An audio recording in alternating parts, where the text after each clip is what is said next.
Hari ini cuaca terang, seterang harapan di masa depan. Saya ucapkan selamat datang di bumi seganti setungguan. Assalamualaikum warahmatullahi wabarakatuh. Perkenalkan, nama saya Mahkota Jaya, Sarjana Pendidikan Sekolah Dasar. Saya bertugas di SD Negeri 22 Kikim Timur, di Desa Sendawar, Kecamatan Kikim Timur, Kabupaten Lahat.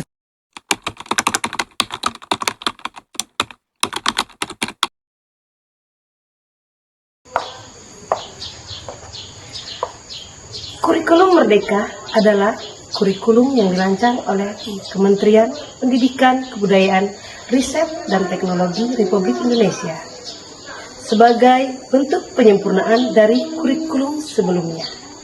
Kurikulum ini bertujuan untuk memberikan kebebasan belajar bagi siswa dan keleluasaan bagi guru.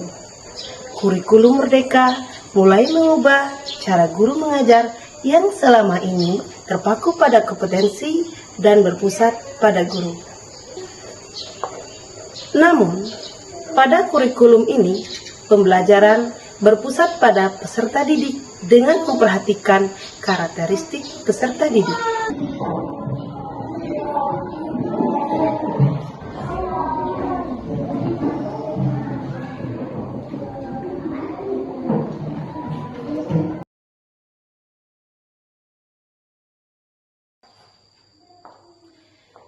Di awal tahun ajaran 2024-2025, SD Negeri 22 Kikim Timur telah mengimplementasikan kurikulum Merdeka untuk semua kelas dari kelas 1 sampai kelas 6.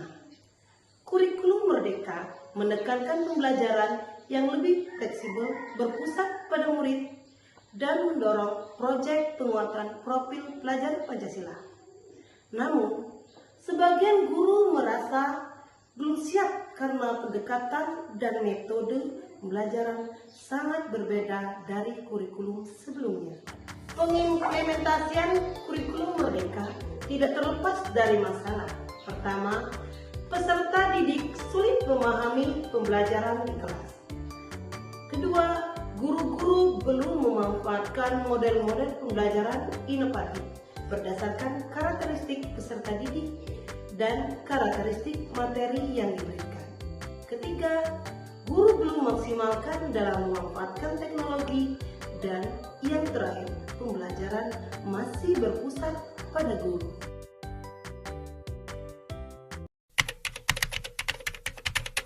Tantangan yang seringkali kita hadapi adalah peserta didik selalu beranggapan bahwa kegiatan belajar adalah sesuatu yang sulit dan sangat membosankan, serta mereka merasa kurang nyaman.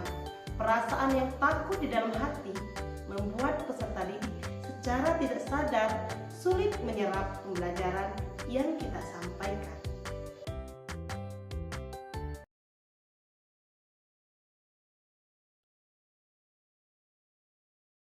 Langkah-langkah yang saya lakukan untuk menghadapi tantangan ini yaitu berkonsultasi dan berkolaborasi dengan kepala sekolah dan rekan sejawat serta peserta didik untuk menjadi pertimbangan dalam pelaksanaan pembelajaran yang dapat meningkatkan semangat belajar peserta didik. Pemilihan model dan metode pembelajaran yang sesuai dengan gaya belajar peserta didik dan karakteristik materi untuk mencapai tujuan yang diharapkan, maka dengan ini saya memilih model, metode, dan media yang digunakan berdasarkan karakteristik materi dan karakteristik peserta didik. Dalam pembelajaran, saya menyiapkan sumber pembelajaran dan perlengkapan yang dibutuhkan dalam kegiatan pembelajaran tersebut, seperti laptop, proyektor, sound system, aplikasi Canva untuk membuat PPT, aplikasi Woodwall untuk membuat game, kelereng sebagai alat peraga untuk menghitung, serta mempersiapkan perlengkapan perangkat pembelajaran dengan baik sesuai model, metode, dan media pembelajaran yang digunakan. Pada video praktik pembelajaran ini, saya memilih pembelajaran matematika kelas 1 fase A bab 2 dengan materi pengurangan, dan tujuan pembelajaran peserta didik mampu melakukan operasi hitung pengurangan di bawah 10. Untuk menciptakan pembelajaran yang interaktif, saya memanfaatkan teknologi dalam membuat media pembelajaran yang bisa menarik perhatian peserta didik, yaitu Canva untuk membuat PPT dan Woodwall untuk membuat game permainan sederhana. Serta saya menggunakan media pembelajaran berupa alat permainan tradisional, yaitu kelereng yang sangat akrab dengan dunia anak-anak. Canva mempunyai manfaat yang positif bagi guru, yaitu memudahkan membuat media pembelajaran audiovisual yang berupa PPT yang menarik yang bisa disesuaikan dengan kebutuhan pembelajaran serta karakteristik peserta didik. Aplikasi Woodwall merupakan aplikasi pembuatan game sederhana yang sangat mudah kita akses dan bisa kita modifikasi sesuai kebutuhan. Semua ini dapat meningkatkan semangat belajar yang luar biasa. Dengan adanya permainan game, peserta didik menjadi lebih percaya diri dan lebih tertantang untuk menyelesaikan soal. Selain media pembelajaran modern, peserta didik juga menggunakan salah satu alat permainan tradisional, yaitu kelereng, yang dijadikan alat peraga peserta didik untuk memecahkan masalahnya sebagai alat hitung.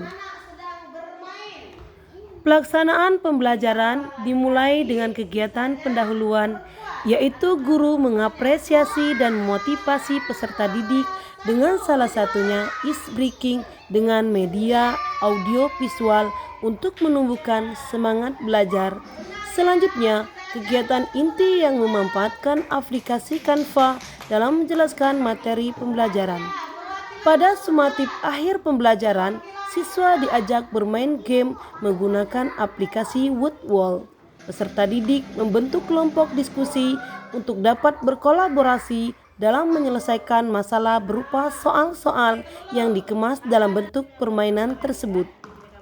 Alat permainan tradisional yang berupa kelereng dimanfaatkan sebagai alat peraga yang membantu peserta didik menghitung soal pada game.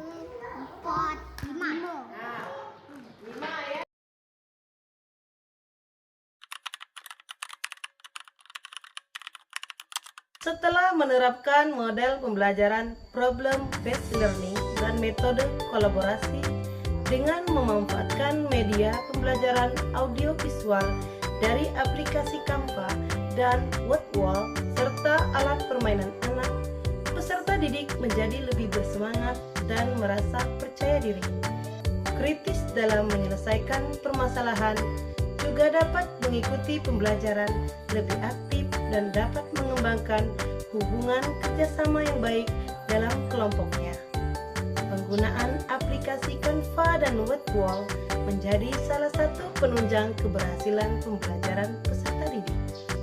Pada zaman sekarang yang serba teknologi ini, kita sebagai guru dituntut untuk kreatif, inovatif, dan pandai memilih model dan media pembelajaran yang tepat agar tercapai tujuan pembelajaran yang diharapkan. Demikianlah praktik pembelajaran interaktif dan inovatif dari saya. Menjadi seorang guru bukanlah sekedar profesi, namun harus menjadi jiwa kita, agar kita merasa bahagia dalam menjalankan tugas dan memajukan dunia pendidikan.